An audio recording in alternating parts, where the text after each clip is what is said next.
Good evening. I am Dr. Young Choi, the chair of the Department of Library Information Science.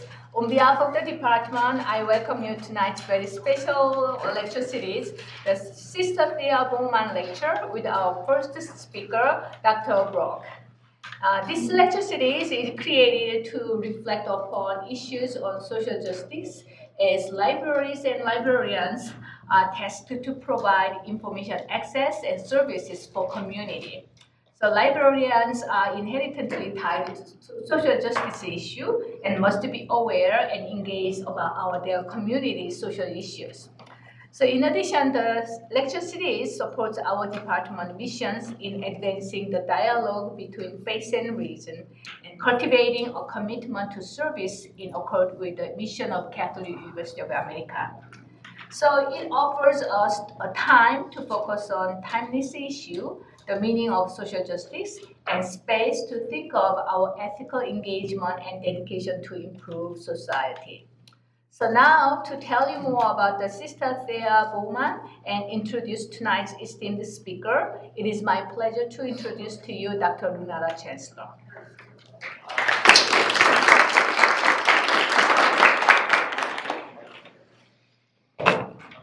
Hello, everyone. Hello. Thank you, Dr. Choi, for the introduction. Again, I am Dr. Renata Chancellor, and I'm going to tell you a little bit about Sister Thea Bowman, and I'm going to introduce her speaker. So, Sister Thea Bowman, she was an educator, a social justice advocate, and yes, she was a nun. She got her undergraduate degree from Viterbo College in La Crosse, Wisconsin. And while she was there, she decided to enter the convent. She went on to earn a master's degree and a PhD in English from Catholic University here. And she worked in academia for about 16 years. She decided to retire from academia full-time, and she decided to relocate to Mississippi, where she worked as a director of intercultural exchange. And it was there where she got interested in social justice issues and really trying to bring the community together and try to deal with a lot of these issues. Her programs were folk and designed to break down racial and cultural barriers. She believed that through communication and understanding of other cultures and ethnicities, racial injustice could be minimized. And she was just a wonderful person. I had the pleasure of meeting her many years ago, briefly, and she's since passed on. And she was known for just being very uplifting, very engaging in the community, music, and she always had these wonderful quotes that she would say. And one quote specifically that she said, I think is a nice segue into introducing Dr. Brock. She said, and I quote, I don't make sense of suffering. I try to make sense of life. And I think that's profound because it speaks to the fact that there's a lot of injustice that's going on in society and within our communities, whether it's crime or homelessness or murder or just simply outright racism. But she also speaks to the fact that there should be some type of understanding or intellectual discourse on what these things mean. And so I think that's a perfect way to kind of introduce our tonight's speaker. Now, Dr. Andre Brock and I go back to graduate school, so I've known him for quite a while. He is a rigorous scholar who I follow on Twitter, and if you don't follow him, you really should. He's really engaging. Yeah. His research, he's an associate professor of Black digital media at Georgia Tech. He received his master's in English rhetoric from Carnegie Mellon in Pennsylvania. And he has his PhD in library and information science from the University of Illinois at Urbana-Champaign. His research examines social representation in video games of Black women and web blogs, whiteness, Blackness, and digital technoculture. That's a whole lot. So that means you guys are in for a treat tonight. He has his forthcoming book that he talks about his book is entitled Distributed Blackness, African American Cybercultures, will be published this fall, I should say, from New York Press, NYU Press. It offers an innovative approach to understanding Black everyday lives mediated by digital technologies. So let's give a warm welcome for Dr. Andre Brock.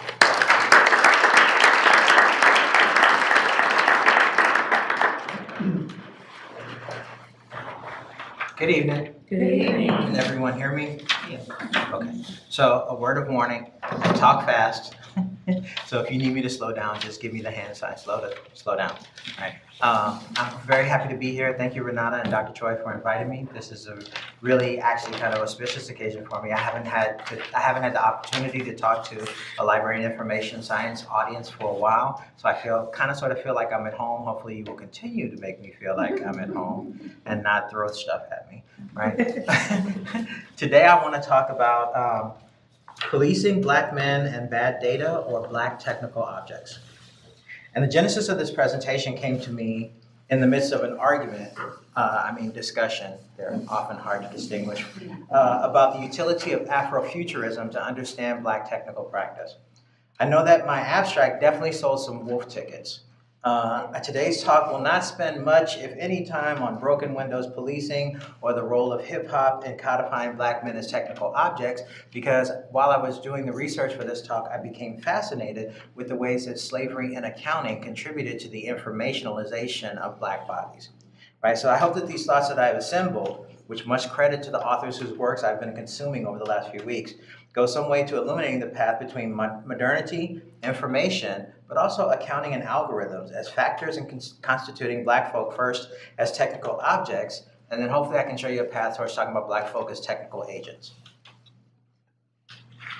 In my recent work, I've been theorizing Blackness and technology, or Black technoculture.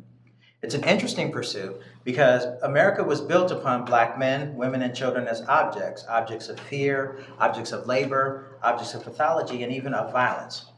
Blacks are constantly on the front lines of technical and socio-cultural fixes to social problems where they are the social problem. Indeed, for many institutions, including libraries, higher education, and policing, technology is positioned as the most efficient solution to discipline long-standing social ills, exemplified by Black deviance. Nevertheless, my upcoming book argues that Black folk are natural and expert users of technology, in the process casting them as Black technical subjects and agents. While I could use the recent movie Black Panther as compelling cinematic evidence for that, I instead turned to my love, books, and I would like to offer you Victor Green's Negro Motorist Green Book as an example of the first Black-authored network browser. Green's vision as a traveler over America's developing automobile infrastructure of highways, gas stations, rest stops, and leisure activities, was deeply concerned with the context of white supremacist law, practice, and belief through which these roads traveled. His vision was to provide Black motorists with a guide to locations where they could rest, refuel, or even relax. So the Green Book then could be understood as more than a phone book or a catalog. Instead, it was the Yahoo Open Directory of its day. I should pause. Do y'all remember Yahoo Open Directory? Because I know sometimes there's young folk in here that's like, what, Yahoo? No, okay, good, so we're good. It provided information about a network signaling nodes of Black life that Black motorists could avail themselves of during their journeys. So the question I've been working towards across my entire research stream are twofold. One, are pathology and deviance the only motives for Black online sociality? And then from there, two, how to understand Black digital practice as productive, life-giving online behavior. My pursuit of the concept of Black technoculture of necessity depends upon encumbering or re-encumbering American society and Western technoculture with their own practices of white supremacy, trying to counter what Charles Mills calls an epistemology of ignorance. Right? Situating technical innovation and progress within the often brutal social, cultural, and ideological context in which they began and thrived. So the genocide of indigenous folk, or the importation of African slaves to grow crops in the manner with their own technical expertises for the benefit of English, Dutch, Spanish, French, and other colonial enterprises across the water. For the book, I'm theorizing a Black cultural relationship with technology drawing upon the Black experience in the West, an experience shaped by whiteness, with our own communities, and with technology from a social and political subject position. So I have a matrix, these 6 things I have up on the screen. But I'll only focus on one. The presentation is about 1 today, but I'll highlight 2 more for a little clarity. So the 6 qualities are Blackness, modernity, America, intersectionality, invention and style, and the future. Blackness, for this matrix, stands for the metaphysical and critical valences of Black cultural identity revolving around subjectivity and cultural production. This phrasing does not ignore the Black Lives Matter of it all or the civil rights movement, so that it does not ignore the political or ideological aspects of Black identity, but instead highlights the libidinal, the everyday element, the elements driving everyday aspects of Blackness' relationship with technology, or the communitarian enactment of intentionality across social aspects of Black culture. And Fred Moten calls this, Blackness is irreducibly social. You may have noticed that I have an asterisk next to America. And I did this because even though my work is US-centered, I need to acknowledge that Blackness across the Middle Passage is diasporic, right? And so it signals that the United States is but one context for diasporic Blackness. A Nigerian living in Britain has some shared markers of Blackness, but also many different experiences that constitute their identity. For this book, however, Blackness is ineffably American. America as an ideal, as an institution, and as a set of racialized practice is the cradle of American Blackness. That is, America is well suited as a technological ideal for technoculture because America, the nation, created Blackness in order to survive and thrive, a condition which Toni Morrison calls American Africanism. One of my favorite anecdotes, I don't know if you're familiar with the work of Andrew Sullivan, the pundit and occasional gadfly. And one of the things he said as a British expatriate, he said that white Americans have no idea how Black they are. Right? And that always has kind of stuck with me. Baldwin says something similar. James Baldwin said once he relocated to America, he realized that even though he was meeting people from African colonial possessions, he, in and of himself, was still an American. Right? So it's hard to extricate your Blackness from the national context in which it is created. American ideals inform Black community beliefs in equality, democracy, and fairness, even as Black folk live every day based on the understanding that the American telos of progress depends upon anti-Blackness. The meat of today's presentation, the rest of it, will revolve around late modernity, from the period of colonial slavery in the Americas through today.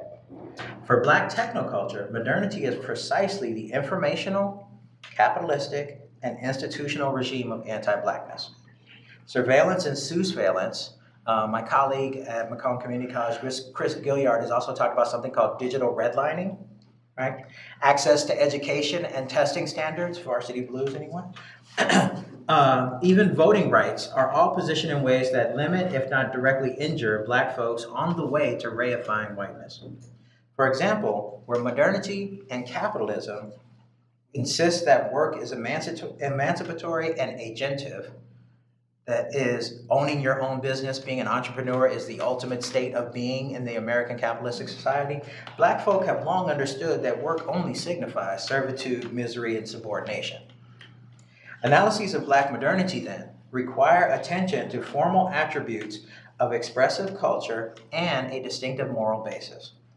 Paul Gilroy, when talking about Black modernity, writes, "The particular aesthetic, which the continuity of expressive culture preserves, derives not from dispassionate and rational evaluation of the artistic subject, but from an inescapably subjective contemplation of the mimetic functions of artistic performance and the processes of struggles towards emancipation, citizenship, and eventually autonomy." So let me translate. Black Twitter. If I put it in that sense, does that make sense? Right, so Black Twitter is not concerned with propriety, productivity, or efficiency. In many cases, it's much more concerned with aesthetic expressions of cultural critique, political critique, and articulations of the self. Right. So enough about me. Let's talk about the stuff I came here for. So I talk about Black technoculture first because I want to give you the grounds from which I'm critiquing Western technoculture. Western technoculture has been deployed to construct blackness as social death through slavery, through Jim Crow, eugenics, phrenology, so there's a scientific basis, social science, criminal law, and segregation. And these arrangements reify technoculture as to how to do things to Black bodies and Blackness. So my task when I set out to talk about Black technoculture was how to understand how to reincorporate Blackness in a space where it wasn't just chattel. Okay. Too many slides. Go back. So there's a Western technocultural matrix upon which my Black technocultural matrix is composed. And this is composed by Joel Dienerstein. And he argues that Western technoculture, and his first argument is that technology is the American religion, right? Well, for Western technoculture, it's driven by 6 beliefs: progress, religion, modernity, whiteness, masculinity, and the future. And we can flesh all these things out during Q&A. But today I want to focus on Dienerstein's reference to whiteness. He introduced these concepts in a journal article, so as you can imagine, he didn't have a lot of time to flesh out the relationship between whiteness, modernity, and Blackness, so I'm here to do it for him, right? What I want to do here is drill down into specifics. Whiteness as anti-Blackness, and how it can be quantified and commodified for capitalist profit and for cultural capital. For example, consider the enslaved African. At once a commodity, a worker, and a being, Western capitalism and American governmentality needed to constrain these Black bodies into shapes more amenable to use in a political economy.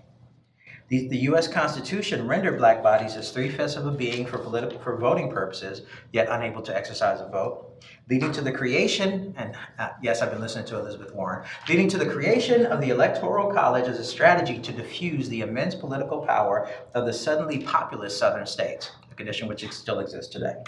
Similarly, Black bodies were immensely valuable to slavery capitalism, right? A healthy Black male slave in the 1830s was worth the equivalent of $60,000 in today's economy, right? Thanks to their lifelong enslavement and subsequent rendering of their labor efforts as value to their owners. And this is the point where my students, when I talk about this stuff in class, say, well, not everybody owns slaves, right? My point is, if there's a Mercedes dealership somewhere in the vicinity, there are also car washes, there are also maintenance shops, there are also tire sellers, there are also people who sell luxury goods for which you can ride in your Mercedes with. There's an entire economy built around these things. So even if you don't own the Mercedes, you can in some way benefit from that luxury good as part of your everyday life. So no excuses, you don't get to be let out. So let's talk a little bit more about whiteness and modernity, particularly colonial modernity, and Black technical objects. The image I have behind the text here is the account of Negroes, and I took this from Rosenthal's Accounting for Slavery. And what this is the manager of this plantation created an inventory of capital assets and an org chart. It illuminates the human cost of chattel slavery while reflecting the complexity of plantation operations. There are 29 categories listed here, listing things as disparate as pig drivers, iron workers, bellows pushers, and the like, right? And so alongside these occupational categories, planters classified children and the elderly by sex and age, and also the reproductive capacity of women slaves. Right? One of the things that's apparently a constant for slavery plantations is that the rate of deaths always exceeds the rate of births because slavery is a brutal operation. Slavery too. Sugar creation is a brutal operation. Many people lost limbs, if not lives, burned to death, bitten by snakes, the like. Right? This document offers a view of the plantation workforce, both as it is and as it would evolve over the coming years. And the lost skills of the dead could be read from the chart, as could the availability of growing children who could be trained to take their places. So when I found this, I had another document open in my browser because, like you, I have 1,700 tabs open at the same time. And it was a document by a Google data science researcher. And what they said is, when we segment our data into subpopulations by characteristics of interest, members are not randomly assigned. Rather, they are chosen deliberately and suffer from selection bias. And those two things clicked for me, right? So even though it seems kind of overwhelming to say slavery is the context in which we should understand Black bodies, it's also clear that the delineation of interest is what makes them valuable for this particular social structure. Continuing with Rosenthal, she writes that the ideal plantation was a model of efficiency. Its premise was black inferiority. And while plantations have been typically considered as pre-modern enterprises, some places refer to them as part of the Ancien Regime, which predates modernity. Their complex labor structures, accounting practices, invention of managerial techniques to constrain and control labor up to and including death, and infusions of venture capital to the gain of investors and planters rather than the state mark them as clearly modern. I understand there's a show called Superstore on NBC, right? And if you look at the ways in which people, oh, darn. So my friends have a drinking game. Every time I give a presentation, they drink every time I say the ways in which. So you didn't bring alcohol, just keep them up, right? So Superstore is a fictionalized representation of a Walmart. Can I say Walmart on video? Walmart. But it also shows how labor practices in some ways have not changed. The overwhelming surveillance, the control of the workers' personal lives in order to maximize the profits of the store. It also gives a little too much sympathy to managerial interests having to do with the resistance that workers naturally have and the dictates of increasing productivity and efficiency, right? But think of that and add the fact that the workers on these plantations could never leave. Lifelong servitude. Right? Their reproductive capacities, even who they could be with as a family unit, was completely controlled by the plantation owners. And these plantation owners, the forerunners of Harvard Business School, often conducted experiments both for productivity of crop yields, but also for making laborers more efficient at their given tasks. Right? So it's definitely a modern enterprise. Slaves were valued alongside livestock as economic commodities, which helped to obscure their humanity and reinforce the commonly expressed view of planters and Southern aristocracy that slavery was about business, not exploitation. Right? Investment by absentee landlords would have been impossible without a regular flow of accounting data from their Caribbean managers and agents. So despite the fact that these absentee landlords did not directly interface with the slaves on a regular basis, accounting is the link between the two, Rosenthal argues, that allows us to understand how informationally people could be converted into units that were then exploited and used. Slavery capitalism quantified enslaved people. Cataloging, oh, I love saying cataloging to LIS people. Y'all all get that look, right? Cataloging, classifying, and measuring according to traits of age, gender, beauty, skin color, strength, and attitude. These data practices reduced people to commodities, and they were traded as such, irrespective of family ties, personal desires, and aspirations, or indeed their very status as human beings. So, at least for this slide, I want to say that white supremacist racism underpins, and this is Rosenthal's argument, I'm totally stealing it from her. White supremacist racism is clearly the forerunner and the continuing practices of today's managerial culture. Right? The key principle is a separation of conception from execution. Modern managers do the thinking while leaving workers with the task of implementation. Racism was used to justify the assumption of this right to manage. Attempts were made to impose a consciousness of personal inferiority. Slaves had to feel that their African ancestry tainted them. Right? Think of a similar case for gender basis where women are made to feel that their health concerns, their parenting concerns, the fact that they have to manage a whole entire household outside the work are meant to make them feel inferior in the workplace, making them less capable of doing the work supposedly that men do. Right? Black people were categorized as the moral and intellectual inferiors of whites, suitable only for drudgery and for beseeching management. I don't know why that phrase stuck with me. So my smarter students, the ones who come to me from history, like to say, well, you know, all these Enlightenment thinkers, they weren't about that slavery. They were talking about the free market and utilitarianism and the like. And it turns out that one in particular, John Locke, who is a writer on civic freedom and human liberty, he also happened to own slaves and invested in Caribbean plantations. Right? He also wrote the Constitution for South Carolina, if that makes any difference to you. Right? There is no conflict between him writing on civic freedom and human liberty and owning slaves, because Enlightenment discourse promotes that slavery was progressive and developmental for both parties to the power relation. It justified the civilization of African and indigenous slaves while celebrating entrepreneurship based upon the natural exploitation of labor. The slave plantation then developed as evidence of institutional commitment to Enlightenment principles, to modern principles of economic rationality, civilizing modernity, and entrepreneurial freedom, thus epitomizing capitalist principles of large-scale production, surplus generation, and accumulation of wealth through foreign trade. To get to this point, planters blended information systems with violence and the threat of sale to refine labor processes, building machines out of men, women, and children. And accounting complemented violence and terror, binding multiple strategies into a rationalized web of control. Rosenthal goes on and on talking about the role of the overseer / manager, the person who is designated as the whip hand, in order to, one, kind of sort of enforce order among the unruly slaves, but also to determine how their application of punishment helped increase the effectiveness of the plantation itself, right? So, and they had to write this down as a tally. It wasn't just, oh, I beat somebody today, time for a beer. It was, I beat somebody because of X, and this is how it affected this particular process. Right? So accounting knit production, violence, religious authority, and spiritual terror into rational and complex information systems. Brutal legal structures as well, slave codes, the Fugitive Runaway Act, but also such small things when considered as slaves having to have passes to leave their master's property and travel along the road system, underpin and institutionalize their master's cruelty. These codes set out procedures for punishing the enslaved and increasingly align race and legal status, using racial division as a tool for policing.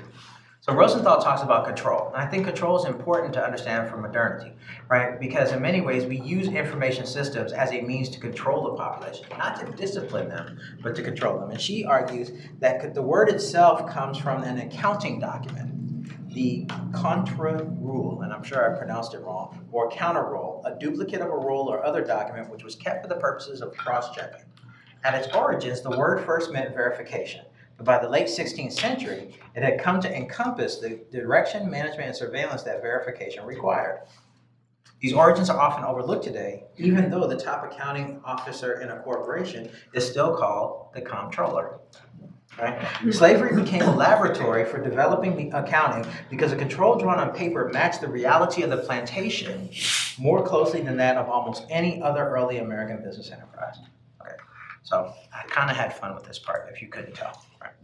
But I need to take a slight step. So I make the linkage between accounting and actuarial tables. Right? Before I get to that point, let me actually read what I have as my notes. For Western technoculture, then, modernity equals precise, data-driven management of Black bodies supplemented by violence. Right? Lavelle, who wrote about accounting and its ethical practices, considered the possibilities of an inner moral base to the practice of accounting, presaging today's arguments about ethics and algorithms. He argued that while accounting practice exists in a wider social and economic and political context, it is inadequate to excuse its moral base on the grounds that it reflects the prevailing values and beliefs of modernity. Instead, the accounting profession is powered by the fear of antagonizing the business community and the state, which causes it to leave its members to resolve ethical dilemmas as private issues. That doesn't sound like Facebook, right? Facebook refuses to accede to the moral and ethical demands of the governments that it's in. It says it's a private issue. It's something that they can work out. Mark Zuckerberg can publish an entire Medium post on how they're going to make Facebook a community without ever addressing the real harms that they inflict upon its members by sharing their personal data for their own gain, right? I wanted to sneak in a little bit of Foucault because I needed to be clear that I'm separating accounting and actuaries from discipline. So for Foucault, disciplines are defensive strategies seeking to fix and neutralize the mobile and dangerous elements of a population. You know, like how we break down doctoral students to make them become professors. User techniques of surveillance and training, combining detailed knowledge of the individual with methods of organizing minute individual actions to alter individual behavior and motivation while supplanting techniques of violence and intimidation. Discipline works around a norm, and power seeks to move those subjects towards uniformity. Right? However, actuarial techniques, of which accounting is a part, are a regime of truth, a way of exercising power and ordering social life. And actuary stuff became really interesting. I got to it before I got to the accounting part, but once I understood how accounting and slavery worked to codify Black bodies as information for exploitation, actuaries made a lot more sense. So one of the canonical actuarial projects is Frederick Hoffman's Race, Traits, and Tendencies of the American Negro. This was solicited by Prudential Insurance, you may have heard of them, in response to a wave of state laws banning discrimination against Blacks. This document, Race Traits, argued that Black folk were and are uninsurable. Right. Actuarial practice seeks to map out the distribution within a population and arrange strategies to maximize the efficiency of the group as it stands, or to manage them in place. So instead of trying to coerce them to become better people, it just attempts to exploit their differences to control them as they are. They fragment the individual into commodifiable risk-based products which can be sold, or more importantly for Black people, can be denied resources. Redlining is a really good example of this. Right?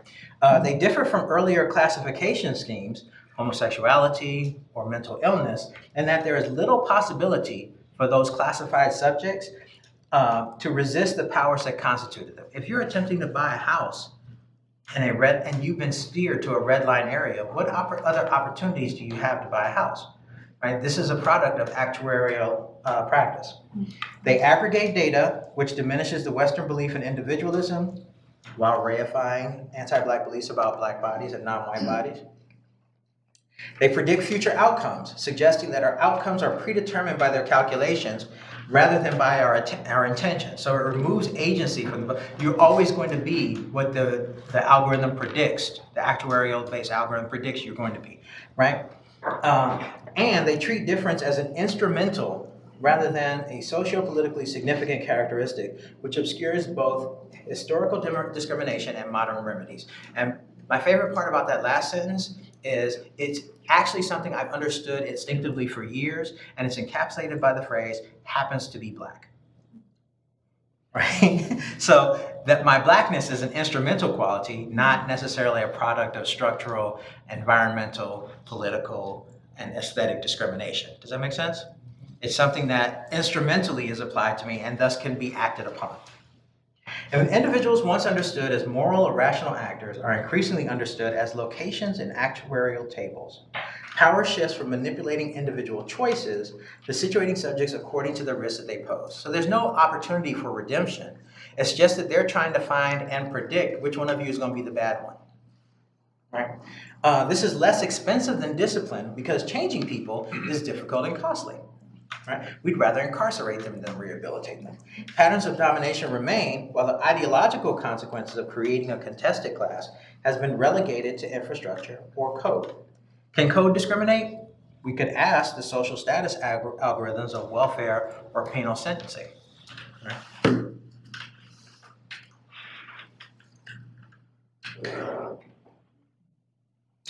Racecraft, Karen Fields and Barbara Fields argue, is first and foremost an ongoing set of social practices that continuously misconstrue racism for race. The former is a function of power and inequality, whereas the latter is purportedly grounded in biology and culture. By focusing on the inherent qualities of groups, whether residing in genes or values, the analysts lose sight of the larger context in which those differences are conjured in the first place. Conjured, because in the same way that witches need not exist for people to feel the effects of witchcraft, so too with race. Genetic differences with racial groups need not actually exist for such claims to exercise political and social effects.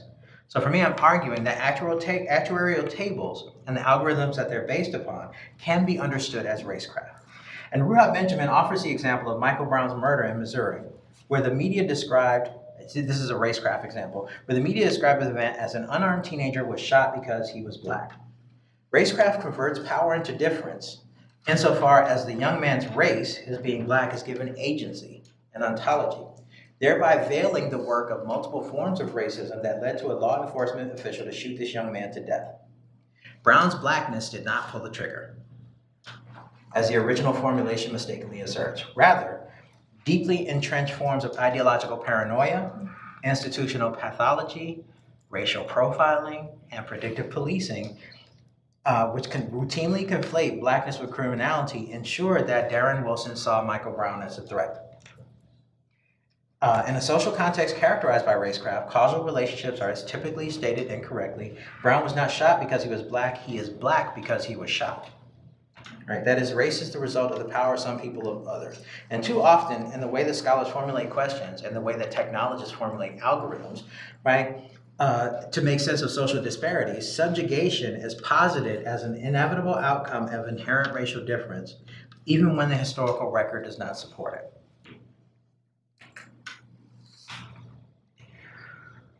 So I'm trying to work my way out of this dystopian present that I've worked us into. Give me a second. So I follow a creed called Afro optimism, which is not as happy as it sounds, and particularly the writings of Fred Moten. But Moten here arguing about Afro pessimism, which he's closely linked to, is that the cultural and political discourse on black pathology has been so pervasive that it could be said to constitute the background against which all representations of blacks, blackness, or even the color black takes place. And this in turn it helps to echo David Theo Goldberg's insistence that racisms help to constitute, and so are crucial to modern state making. States become modern, are drawn into the modern world order, in good part by being conceived and conceiving of themselves in racial terms. It is also, I contend, increasingly the case that to remain modern and to exercise power in the current world order, states must innovate new ways to police boundaries. A great example, an unfortunate example, would be how ICE has stepped up their techniques of compartmentalization, arrest, enforcement, and deportment. Right? Ruha Benjamin contends that visions of development and progress are too often built upon forms of social and political subjugation that require upgrading in the form of novel techniques of classification and control. When scholars set out to study the values and assumptions and desires that shape science and technology, we must also remain attentive to the racial anxieties and fears that shape the design of technoscience.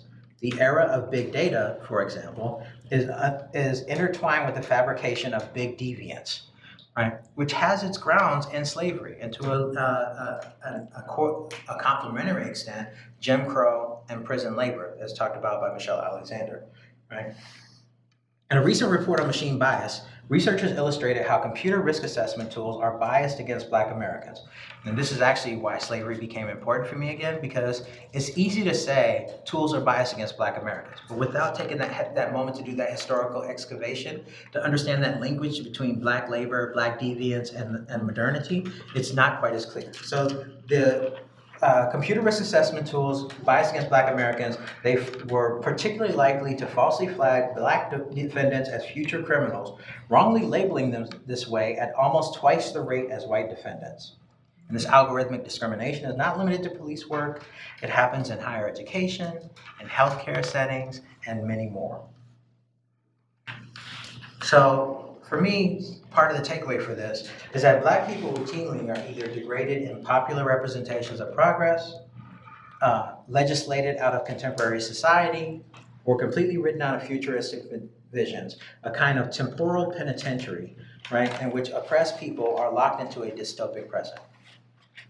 In contemporary times, this can be seen as the rise of algorithmic models and practices designed to make once governmental concerns more efficient, or not even governmental, public-facing. The replacement of reference librarians and library workers with self-serve kiosks where people can swipe their books and go through, right? This further reduces and restricts resources intended to aid those already at risk of suffering under these ideological regimes. Ruben Amaro notes that what we experience today as algorithmic prejudice is a materialization of an overriding logic of correlation and hierarchy hidden under the illusion of objectivity. In other words, Mark Zuckerberg is not racist in his heart. It just so happens that the machine that he built happens to produce racist outcomes, objectively, right? Meanwhile, the fictive substances of race and racialization work to disrupt self-actualization by reinforcing the false assumption of coherence. Predictive policing and sentencing algorithms drawing upon data conceived and gathered on the basis of Black pathology. I was shocked when I realized that predictive policing is based on weather modeling and disease modeling, right? which has certain assumptions built in, right? And they leave Black folk more and more vulnerable to oracular pronouncements of Black deviants unmoored from considerations of human agency, cultural context, or white supremacist activity. I've been asked a lot recently, maybe because I finally got promoted, to be part of discussions about ethics and algorithms. And I'm kind of on the fence about it. And I'm on the fence about it because I don't see it as a fix for the problems of technoculture, right? It's, again, a technical solution to the deeply held moral and cultural problems that we experience on an everyday basis. And my example is doctors have a code of ethics, right? But for some strange reason, Black women in the US routinely experience the highest rates of mortality in childbirth. How is ethics fixing that, right? And that's not something ethics can address. Ethics is meant as a code of professional conduct. Perhaps instead, we should be talking about a moral code of harm reduction when deploying complex algorithm solutions to social problems. I'll come back to that. Put a pin in that. Similarly, and this should be familiar to y'all as LIS practitioners, diversity is not the solution to making institutions or algorithmic culture more accountable. My students at Georgia Tech, my colleagues at University of Illinois, complain bitterly that corporations and higher educations have completely eviscerated diversity of all meaning. One of my smarter students used the example of it's relatively recent, a Black woman who was head of Apple HR when called on the carpet because Apple was promoting a panel of diverse people who happened to be all white men. She said, they have intellectual diversity. Right? So diversity really only registers as plasticity. It's a plastic representation of bodies. It never addresses the complex web of relations, standpoints, and intersections that color intentional decision-making beyond a body count. So my argument is for intersectionality, right? To take account of those webs of relations that people bring to any set of discussion, the tacit and explicit beliefs, mostly tacit because the corporate boardroom or your meetings that you hold weekly that make you really sleepy, right, are not necessarily the places to bring up your biases and prejudices, yet they still affect the decisions that are made in that room. Right? So Roderick Crooks and a bunch of other people, including one of my favorite people, Tanya Sutherland, right, recently met to talk about what data science can do to talk about algorithms. One of the things they came up with was a principle called harm reduction, which makes a lot of sense to me. They argue that we should decenter putative social goods, right, as a rationale for fixing algorithmic culture. Right? Instead, they argue for making harm a central principle of developing and analyzing algorithms. Harm is multivalent. It directs attention to individual and collective injury and to responses to threat and wrongdoing. It can be the sacrifice of one human need to serve another equally vital one, a demand that we surrender autonomy in exchange for medicine or shelter. But it's always prejudice, not on everybody should have something, but that somebody's got to give up something in order for this thing to work. Powerful systems distribute harm to differently valued bodies according to known historical trajectories of violence, exploitation, and profit. Therefore, we are always already enmeshed in non-innocent infrastructures. The possibilities for decolonialization, and turn off the camera, I don't think it's going to happen, right? But we can move from a place of racial realism, where we recognize the permanence of racism as a construct that we will constantly be afflicted with, and then that frees us up to imagine creative strategies to work around it, to subvert it, or even to possibly erase it for a time. So I often talk in my own work about the difference between a problem and a problematic, in part because during my dissertation defense, which was, my dissertation was about the response of Black people online to the problems that the survivors of Hurricane Katrina encountered, right?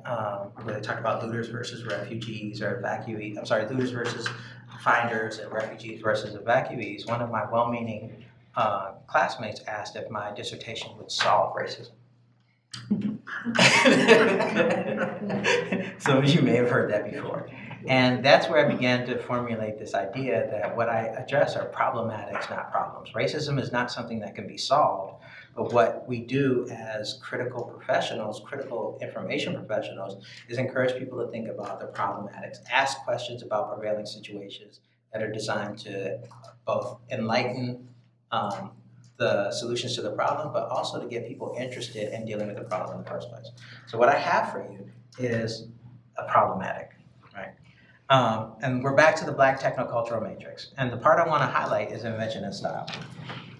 And in part because this part really came to the fore when I was studying Black Twitter, but I think it holds forth for many aspects of Black culture overall. So the Black sense of self is formed, informed, and reformed at the moment of dissonance between self-perception and any externally constructive view of Black life.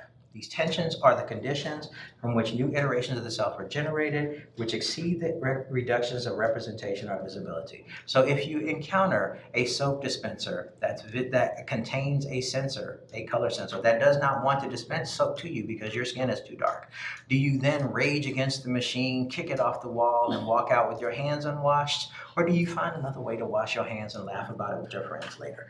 Right? That's the part. The second part is the one I'm interested in. They form a recurrent system of feedback that enact what Foucault has called a technologies of the self, which permit individuals to effect by their own means or with the help of others a certain number of operations on their own bodies and souls, thoughts and conduct, ways of being, so as to transform themselves in order to achieve a certain state of happiness, purity, wisdom, perfection, or even immortality. I didn't write that, but it sounded really good. What does that look like? For me, Black Twitter, and I mentioned that early on, right? Black Twitter manifests style in space. In the raceless void of social networking services premised around interest, affinities, or friends, Black Twitter deploys discursive identity and intentionality to vivify the service as an emotional construct centered on embodied condition, cognition, catharsis, and invention.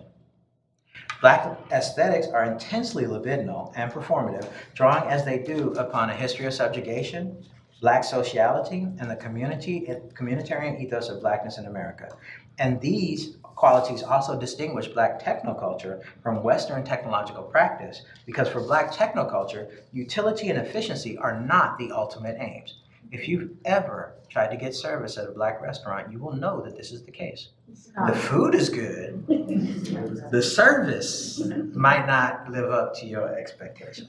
Right? The fixed perception of self that has been inflicted upon Black folk by modernity and white supremacy, or the Hail, as Fanon calls it, right, is a record of what should be and has been under an informational regime.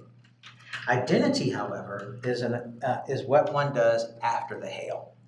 Right? I tell this to my undergrads all the time. Like your social media captures who you are, but that's not the end person of who you are. What you are is what you do afterwards. Right? So I'm a racial realist. I acknowledge the permanence of our subordinate status in American culture, which allows us to avoid despair. I said this already. My argument is that style and invention are crucial components of Black identity, and to a larger extent to the ways that we can resist the compulsions of modernity in a Western identity. Right? They are how Black folk negotiate the information and institutional regimes of anti-Blackness. While they are not solutions to the problems of surveillance in the carceral state, they are modes of being that encourage us to live life to the fullest under the watchful eye of modernity. I forgot to put a thank you slide. That's it. Thank you. Thank you.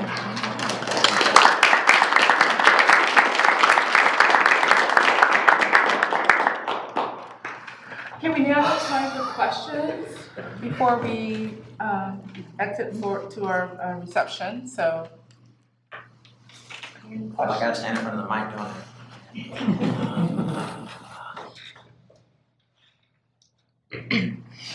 I have a question. Who are you? Tell me your name. My name is Bob Aaron. Welcome. Recent graduate of the program here. Okay. My question is regarding being able to give guidance on what you just discussed to, say, incoming researchers, incoming students. Right? It's very easy at the beginning of a career path for many. There are people getting their degrees in actuarial science right now. I'm guessing, though, that the first thing they should not meet upon hearing with the librarian is, by the way, you should know there's an in-depth embedded racism in your entire field. Please stand by. They now run through a 40-minute PowerPoint presentation describing in detail just how this is embedded in your field. But it does also seem strange from at least an information professional viewpoint to not tell them that there is this potential bias in the things you'll be reading, writing, researching, and working with. They need to be aware of that for what they're doing. Do you have any insights into how to sort of begin that conversation, or at least in your experiences where that seems to kick up more or less? Library and information science graduate students are often concerned when confronted with theoretical work because they're like, we need to be trained. We need to understand how to use the tools that we're going to use once we get hired. And actually, having sat on advisory boards, librarians at various schools are like, we need better trained students. We need to bring them in so they can start work right away.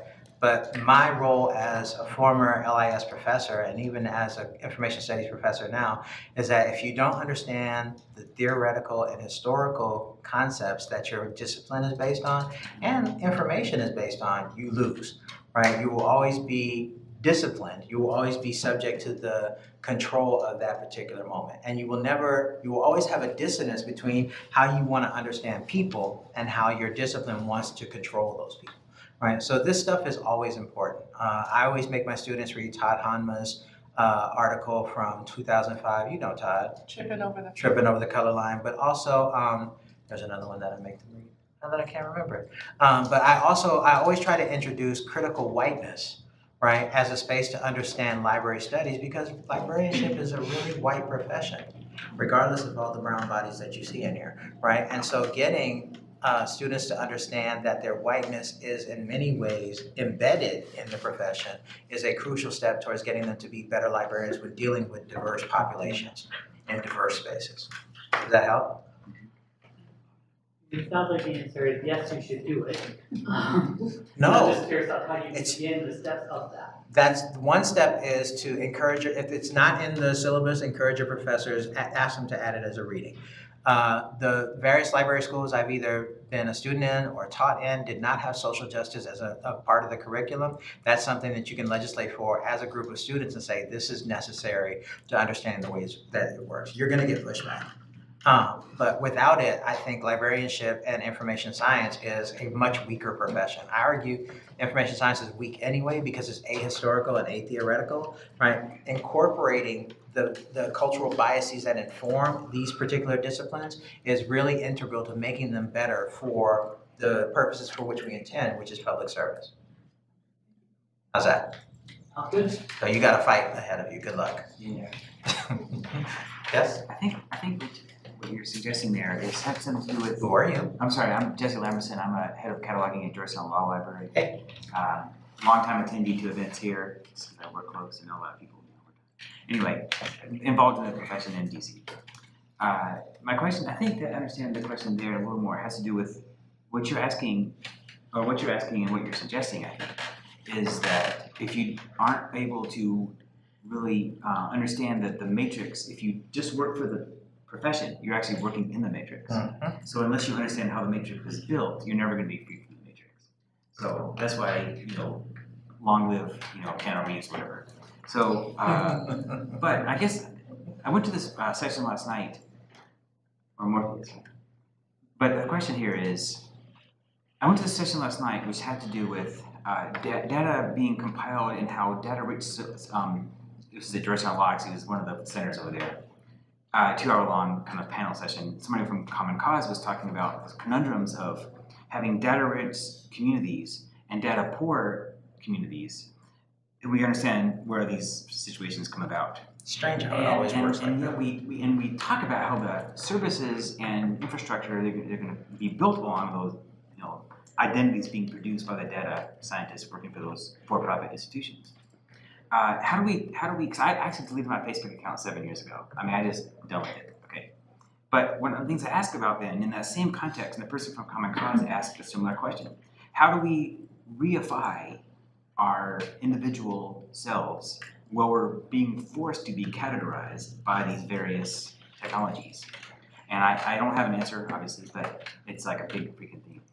In many ways, the cat is out of the bag. Even if you gave up Facebook, there are other tools that you use that don't charge you that still record your data exhaust, which is a term that I love. All the unintentional data that you leave behind as you do things. So you may not post anything on Facebook, but Facebook records your client, your ISP, your geographical location, your likes, your dislikes, your browser. It records all these things, right? And those things are actually more use of them than the actual content that you post because it reveals patterns, right? This is where algorithms come into play because they study patterns and then determine risks, right? So Facebook is now saying that they'll no longer do affinity-based marketing of housing or there's another category that they use if they weren't supposed to, right? Because it explicitly located Black people despite the fact that it was not marked as Black and brown people, right? So you're kind of already enmeshed in this regime. There's no way you can do it. There are some people who say, well, you can wear a mask that's designed to frustrate vision sensors, right? But even if you do that, the GPS that you have in your phone, that you drive in your car, reveals the paths that you travel on an everyday basis. So there's no way to avoid it, right? That's why I say you have to be a realist about it. There are some forms, especially considering the increasing informationalization of our society with Internet of Things and the like, you're not gonna be able to avoid those things. What you can do, however, is be intentional and be vigilant about the ways that people ask to use your data.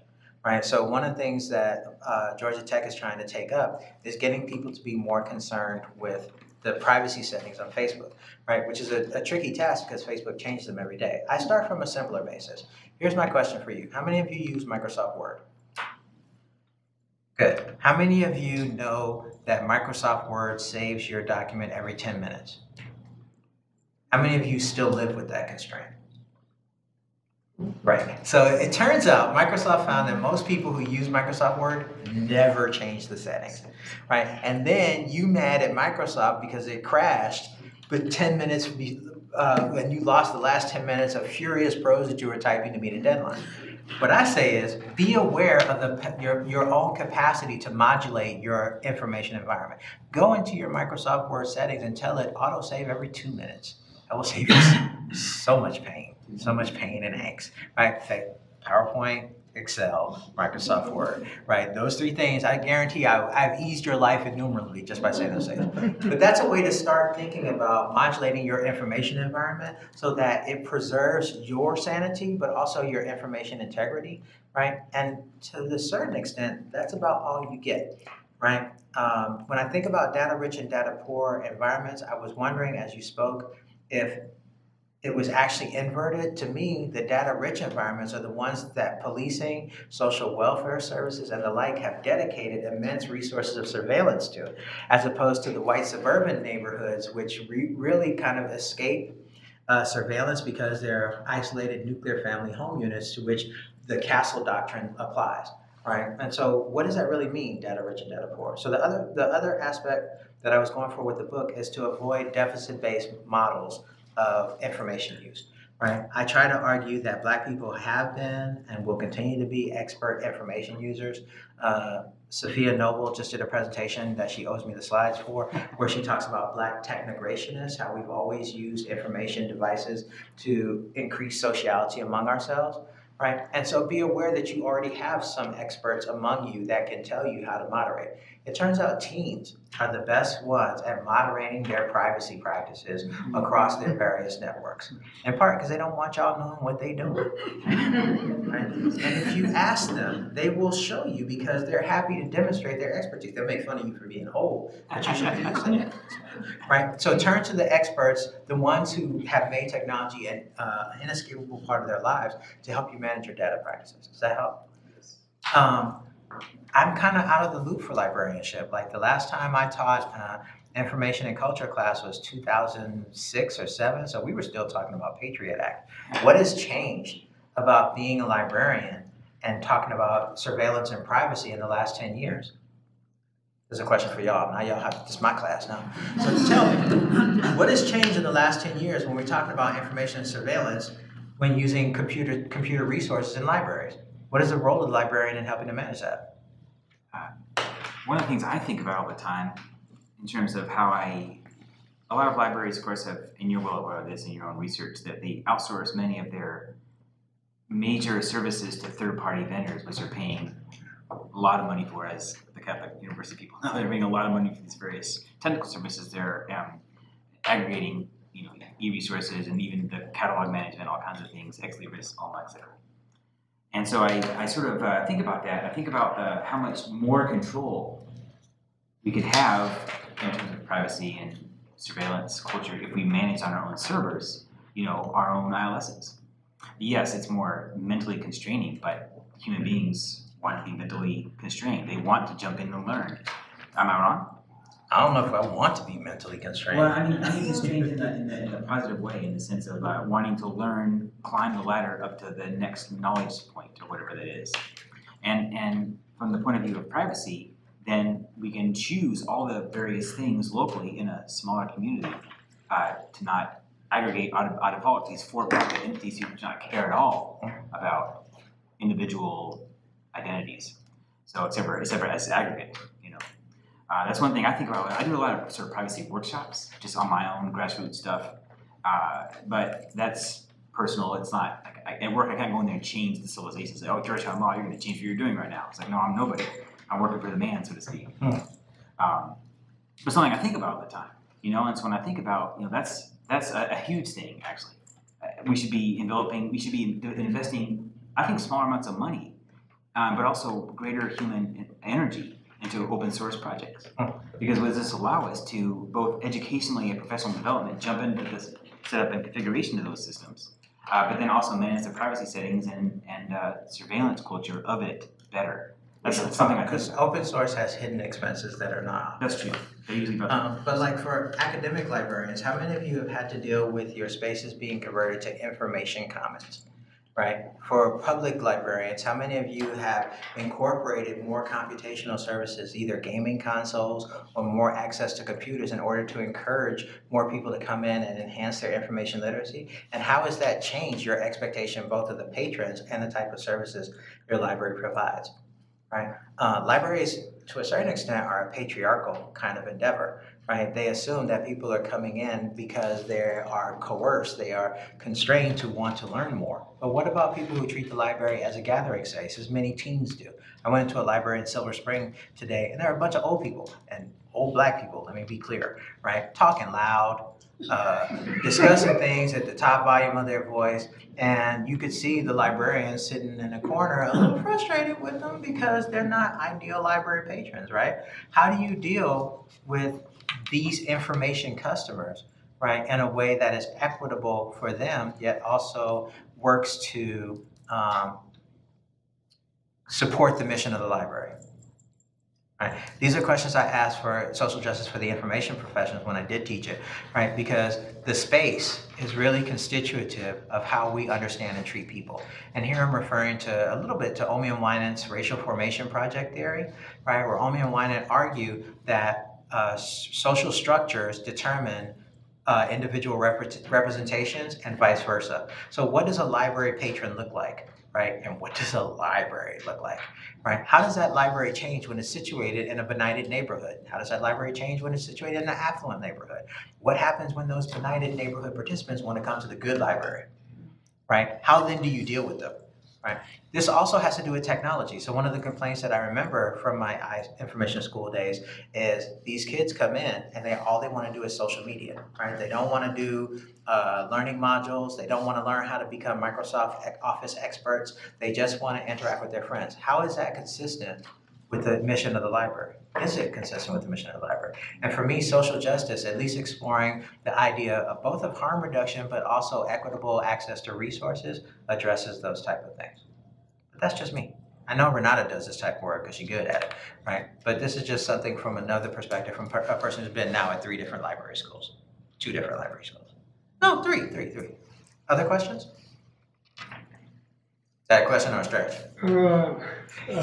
Question, but I really want to help your help, or maybe if you want to touch about, like, we're school librarians, and one issue that I'm seeing is this part testing, and you mentioned something like, hey, this is not what my standards, like me, let's say as a kid, I'm a kid of color, being top of my park is not, but the system is asking me, you have to excel in park, because if not, your budget, everything has to deal with that. So looking at data, I just want to hear from you, like, what's your... School librarianship is the toughest road to hoe ever, right? Because in many cases, legislatures are seeking to remove them from existence because they don't see them as crucial to the standards-based testing that they feel students need to access. But I would be nothing without. I'm sorry, who's suggesting to eliminate librarians? The government? Government.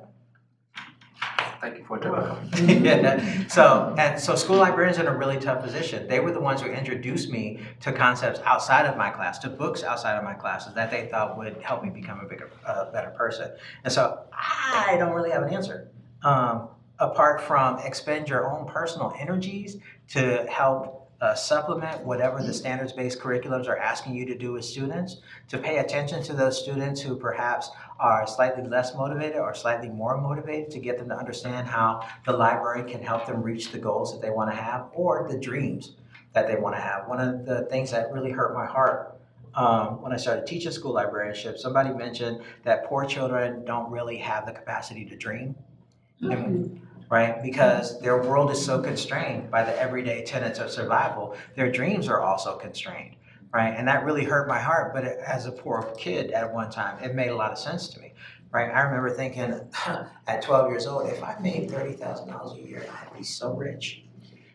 That's not the case anymore, right? But also what I could do with that education, right? What I could do with education or with the resources that I was being offered. So as a school librarian, I think you guys are on the forefront of encouraging kids to find spaces for themselves, at least when you have an explosion of young adult literature that helps children understand complex situations in a way that I did not with Ramona and Encyclopedia Brown, right? That was at least you have a wider gamut of youth YA literature that can help these young folk work through their issues of identity and transference and sociality and the like.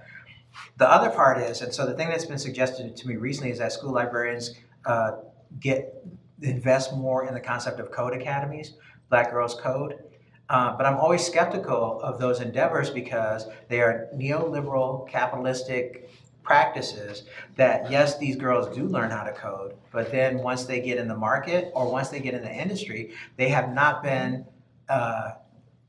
disciplined to deal with the type of prejudice that they're going to get, the classist, masculinist, patriarchal, sexist type of attitudes that they're going to get. And I mean, there's no easy way to solve that. My young women students at Georgia Tech are dealing with this on an everyday basis, and we talk about it, right? But a code academy really doesn't expect it. It's I'm going to offend people. It's almost like going to an HBCU.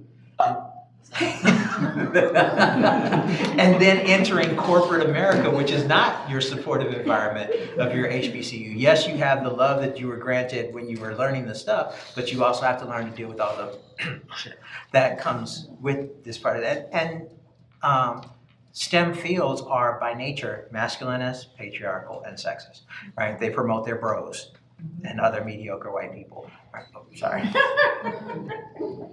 You told me to behave. I'm really trying to behave, right? And so introducing young women to that environment without explaining to them the intricacies of that environment to me is a problem. So there's something to be said for school librarians adding a social cultural viewpoint to the concept of a code academy, right? That you can provide the wisdom and the cultural knowledge that being a librarian has accrued to understanding that this technical procedure, like teaching our students mark data or Library of Congress headings, is always already imbued with things that are going to seek to diminish you. And here are some strategies that you can use to circumvent that. Is that helpful? Sorry, it was more preaching than anything else. I just have a comment. Go for it. So I am not in the library field, okay? I'm an educator, but we work very, very closely with the school librarians at my school library. I teach in Montgomery College. Okay. And a lot of the librarians, the head of the library is working on initiatives to do more interactive communication with the students in our classes. I teach English. Okay, with our classes, because the students do not come into the library, you know. So So it's very important for the librarians, and I know it's an institution within an institution, which is within our whole U.S. institution here, but it's really important for the librarians to kind of make the students kind of feel welcome. So if they want to come in and, do some social media on the computer, it gets them on the computer, it gets them into the library. I'm looking at some of our public libraries in the District of Columbia. They're trying to make it more, they're trying to keep the money flowing, I guess, in the library system. And so they're, creating more gathering places, for the younger generation to kind of come in. So I think it really has to start young, because our students don't have to go into the library structure because of the access they have on the computer. We used to have to go, some of us used to have to go into a library, into a card catalog, walk to the shelf, and look for the journal, things like that. And our students are gifted now because they don't have to do that, And They don't have to, but they probably should. Of course. There's nothing like browsing the stacks. That part I'll never give that up. I will always do that. But I'm old. Yes? Hi, Campbell Dunn, National Library of Medicine. I was really interested in your last comments. It echoes a New York Times Magazine article in the last month about the secret history of women coding. And it talks about the presence of women much higher in the 60s in computers than they were in the 80s and 90s. And ends on that note that you were commenting about the girls who code and ways of providing a code academies for girls. And then there were several women who were quoted as saying, great, but we got concerns about the kind of environment that they are entering into and what that they're going to be in that hit those same issues. You already commented on it, but a lot of what we're doing at NIH is focused on data science and really in on that, and it's not new, but there's still a feeling of I think, at least to me, that it's wide open. But having read that article and certainly listening to you now, I'm like, it's probably not wide open.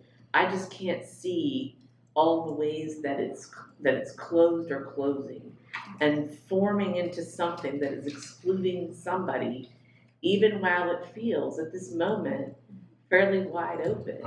And I would invite any insights you have. I mean, I'm certainly taking to heart your point about social justice. And I'm trying to think of ways to insert the conversation that doesn't leave me being the killjoy in the room who is pointing out this is somehow shafting somebody. I just haven't figured it out yet. But it has that feeling of everyone can participate, and they're selling various options to people as everyone can participate. But I feel very aware from that article and really from listening to you today that it's not, it must not. It probably is this moment forming structures that are exclusionary. I just can't see that. Unfortunately, that's true for pretty much all technical fields. And so somebody, I think Dienerstein, in that article I mentioned for Western Technoculture, talked about how the technology industry has become a kind of priesthood, right? And so they have their arcane beliefs, but also their arcane practices, which serve to identify who can and cannot commune with the sacred terminal and the things that you do to bond outside the sacred terminal, right? And I think in many ways that still holds true for a lot of STEM fields. And in many of those, it's really interesting. I wrote an article a while back about a young lady named Adria Richards. And she was enmeshed in something called Donglegate. I don't know, I'm pretty sure y'all don't remember it. But she was at a developer conference. She was a developer evangelist. And two guys behind her during the conference started making jokes about dongles. For reference, those of you who have newer Mac laptops, this is a dongle. Now, men can make sexual jokes out of anything. So they started talking about, I'll use my dongle and all this other stuff. And she reported them according to the code of conduct for the conference. And the conference organizers sanctioned them. They pulled them aside. They told them that there wasn't respectful behavior and asked them to leave. She took the additional step of posting their picture on Twitter. At the time, she had 15,000 followers. Wow. And her followers, a lot of whom are Black women tech people and women tech people, retweeted that picture and her comments, and one of the guys ended up getting fired. Now, she was subjected to rape threats, death threats, other assorted forms of violence, doxing and the like, because they said that she used her social media platform to shame those men for something that they didn't mean to do in their heart, right? And I bring this example up and to show that even if you do everything you're supposed to do, she was incredibly skilled. She'd been hired by a couple of different companies as a developer evangelist to bring other people into the fold, to be as excited about Python. Who's excited about Python? As other people. And yet once she violated these masculine norms of being able to joke about sexual things that objectified women, she was shamed. She even lost her job because of this. Right? And so that's the thing that I think the Code Academy people don't get. You can have the technical virtuosity to do these things, but then once you're in, you have to negotiate that world of toxic masculinity and really kind of arcane practices that reinforce their masculinity to show that they are masters of their domain. I don't know if I have an answer, but that brings to mind, like, there's just so many obstacles. It almost, and I have so many examples. Do you remember the commercial, The Talk? Where a young Black woman gave the talk about interacting with police to her child and how much, a lot of people really reacted strongly to it, badly to it, because they're like, well, you should never have to worry about the police being bad to you if you're not a bad person. Yeah. Right? I think the same thing happens. You have to give that talk to young women and minorities who are interested in going in STEM. In some cases, they already know. Like, they already have experienced the discrimination, the subtle microaggressions, the less subtle macroaggressions in their class, and you have to let them know this is going to be a constant throughout your time in this industry. It's just something that you'll have to deal with on. There will never be a point, unless you go to, say, Black data processors or Meet the Black Caucus at ALA, right, where you have a supportive community holding you down. In many cases, you'll be one of, right, and you'll have to learn to deal with these things. So I don't have any words of hope for that. But again, this is racial realism. Like, it's always going to be bad, but there are ways that you can find to work around it, subvert it, right, and try to build a space for yourself to be happy in the things that you want to do. Yeah, maybe it's also bringing your conversation more and more into other people's spaces. Kind of influenced by the Medical Library Association. One of our keynote speakers is going to be on period power, and they're going to be releasing a period emoji. That's awesome. So, you know, let's see how share. many men are in that audience, right? Really that uncomfortable conversation Yes. people don't want to hear. They want to have a shaming around that, but they were just really much addressing it's natural. It's part of a woman's life, and why can't you be able to say what's happening in your life? Okay. One of the slick parts about modernity, though, is that it always finds new scientific means to justify long-standing oppressions, right? Not scientific, right? Scientistic, right? So they'll find ways to use scientific principles and means. So the guy who came up with the DNA, James Crick, was it Crick or Watson? Watson, right? And how he justified his research because he said he had an innate belief that Black people were just not the equal genetically or intellectually of white people. Like, that informed his Nobel Prize winning work. And people were disappointed, like, how could he say those things? He did this thing that was scientifically amazing. I'm like, yeah, those two things, they operate together on a regular basis. Any final questions before? I just have a comment. I'm not understanding the situation with the woman who was at the conference. It was a joke that was made with the computer program. And it seems to me that she wanted a platform for victims. And she wanted to be a victim, press by something, and then she sought an enormous platform to revel and relish in her victimhood. When she could have actually addressed that issue on the spot with the individuals where it happened at, that would have been more empowering than taking it to social media and seeking a boohoo platform. For everyone, look at me, I've been harmed, I've been hurt, I need to be uplifted. Everyone jump on these people. I hear your viewpoint. I will offer the counter that in many ways, when dealing with microaggressions, you turn to a community of like-minded folk to help reassure you that what you saw or experienced doesn't make you crazy, right? It just so happens that she had a large network, right? But she ran into a larger network that was more heavily invested in protecting the fragility of whiteness, particularly these white men that she worked with, than her own stature as a Black woman developer of some renown, right? So it's not necessarily victimhood. I mean, I'm a mama's boy. When something happened to me at school, I ran to my mama and says, I don't like this that happened, right? And she would either say, buckle up or go back out there or I'll, beat you myself.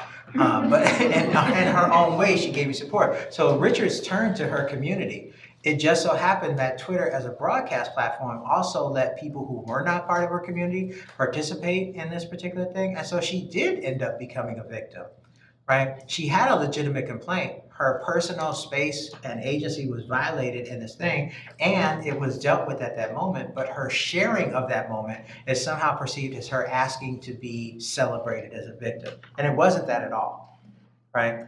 In many ways, the guys who ended up getting fired and sanctioned were rewarded with GoFundMe amounts in the tens of thousands, right? Because they claimed their victimhood because despite their violation, they said it wasn't in their hearts, right? It was an individual act of perhaps a mistake. And so they were rewarded for that slip and the subsequent exposal. And Richards is still having trouble finding work. Right, so I pushed back a little bit on the idea that she was looking for victimhood. I think this is a common narrative about social media, that it's a space where people go to gain acclaim for things that happen to them because they don't really have lives. And that's not necessarily the case. We all have spaces for catharsis. Some of us do turn to social media because we found people that have distant, weak-tie connections to us that will provide us catharsis and support when we don't have them close by. Right, being one of, I was the first Black faculty member in Iowa, right, for their LIS school. I was the second Black male to graduate from Illinois' library school in 100 and some odd years, right? So trust me, there were no people around like me that I could bring this catharsis to. Twitter, in those cases, helped me to be able to vent about the things that happened to me, not because I want to be a victim, but just because I want somebody to say, dude, you are not crazy. This is simple. And I think that's what we do about a computer part. How is your life destroyed? Everything you've done in your life, everything about you has been crumbled by this joke. That's what I'm having a hard time understanding, how you have personally been destroyed to the point where you just have no wherewithal in society. Not necessarily personally destroyed, but if you think about the amount of harassment that women experience on an everyday basis. But was it directed towards her? They were sitting right behind her, in her earshot, knowing she was there. Why didn't she address it on the spot when it happened? Maybe she didn't feel comfortable directing it to them, so she took it. I'm sorry. No, you're right. You're absolutely right. She didn't feel comfortable. She didn't feel comfortable. And in many cases, women don't feel comfortable making that complaint directly to the men. It doesn't have to be a woman. It could be anyone who's overheard something in a space who wants to say that that thing has to destroy them, and now they need this platform for everyone to say, hey, look at me, I'm hurt. So this is the part where I'll push back again, because her womanhood and her Black womanhood definitely has something to do with this. Right? If you can imagine coder conventions, they are not filled with Black people to who she could have turned. She did turn towards the conference organizers who had an ethical code of conduct that addressed the situation and dealt with it. But she also had a need to have her concerns addressed within her own community, and that's why she turned to Twitter. And it does make a difference that she's a woman. You mentioned that it could have been anybody, but guys treat the objectification of women, of homosexuals, of mentally ill people as part of their everyday banter without regarding the harm that it may cause to other people. So are you saying that nobody should ever complain when people bring things that feel personally harmful to them to a wider audience? They should just suck it up and keep it on the inside? I would disagree with that. That's not what I'm saying. I'm just saying that we should start questioning when people bring forward these kinds of things by saying that they've been destroyed by them, when they need to seek ways to be empowered in the situation. She lost her job, she got death threats, she got rape threats. So destroyed, I think, is an actual... Well, that's after the fact. That, of course, that stuff is despicable, and I'm not saying that it is not. I'm just saying that look what led to it when she could have chosen a different course of action. She reported it to the authorities, let them handle it.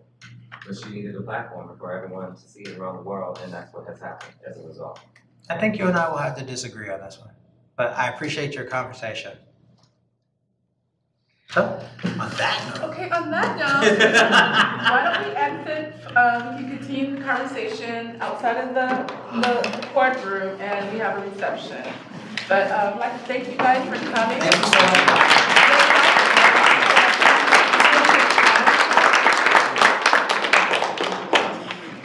Thank you guys. You guys did work. I know I talk fast.